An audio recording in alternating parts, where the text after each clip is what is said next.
Family reunions in my family are loud by design. Long tables, folding chairs, food arranged like proof that we still belong to one another. I arrived late on purpose. My parents were already in the center of it, holding court. My father telling a story about how things used to be done. My mother laughing a little too brightly at something my uncle said. When I walked in, a few cousins waved. Someone handed me a plate. I nodded, moved through the motions. I don't attend often. Work keeps me traveling. Or that's what I tell them. The truth is, distance makes patterns easier to see. We were halfway through dessert when my mother tapped her glass with a spoon. "I have an announcement," she said. That tone, the one she used when she'd already decided something was right. "We sold your empty house," she said, looking directly at me. "The one downtown. You're never even there." A ripple of murmurs spread down the table. Dad leaned back in his chair, satisfied. "Consider it your contribution to the family." A few people laughed, unsure but willing. For a second, I thought I'd misheard. "My house?" I asked. "Evenly, it was just sitting there," Mom said. "Taxes, maintenance, it didn't make sense. So we handled it," Dad added. "Split the money, helped everyone out." He said it like he'd organized a group gift. I looked around the table. My cousin avoided my eyes. My aunt suddenly found her napkin fascinating. "How?" I asked. "Did you handle it?" Dad waved a hand dismissively. "You signed that power of attorney years ago. Remember? When you were overseas. I did sign a limited medical power of attorney. For emergencies, not for real estate transfers." My fork rested quietly on my plate. 3 months ago, a colleague had called to congratulate me on liquidating property. I hadn't known what he meant. A week later, I discovered the listing online, my address, staged photos, marked as sold. I hadn't confronted them immediately. I hired counsel. The document filed with the county bore my signature. It wasn't mine. The buyer wired funds into an account controlled by my father and uncle. From there, it was distributed across several relatives. The transfer crossed state lines. Forgery becomes federal when money moves that way. I tried once, just once, to ask my father privately about the listing. He brushed it off. Said I must be mistaken. After that, I stopped asking. At the reunion, I checked my watch. Not dramatically, just to confirm. Dad noticed. "What, you've got somewhere more important to be." "In a few minutes," I said. Mom's smile tightened. "You're not seriously upset. This helps everyone."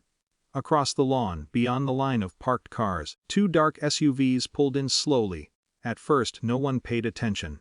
Then the doors opened. Uniforms carry a different kind of silence than family tension does. U.S. Marshals don't rush. They don't posture. They walk with paperwork. Conversation thinned out as they approached the picnic tables. One of them, tall, composed, asked, "Mr. Harrison?"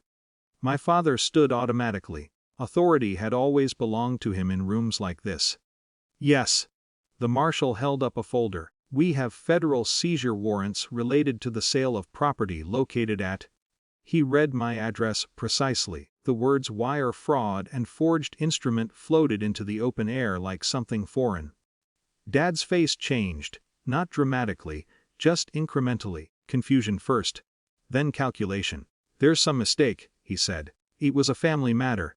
"Sir," the marshal replied evenly. "The transaction involved falsified signatures and interstate transfer of funds." Another marshal addressed my uncle by name. Several relatives went pale. My mother looked at me then. Not angry, not apologetic. Just startled.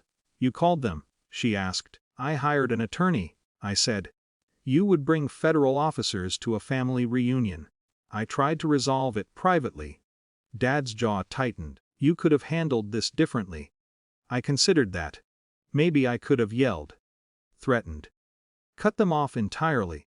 But once the signature was forged, it stopped being emotional. It became legal. The marshals didn't handcuff anyone there. That's not how white-collar investigations work. They served documents. Explained asset freezes.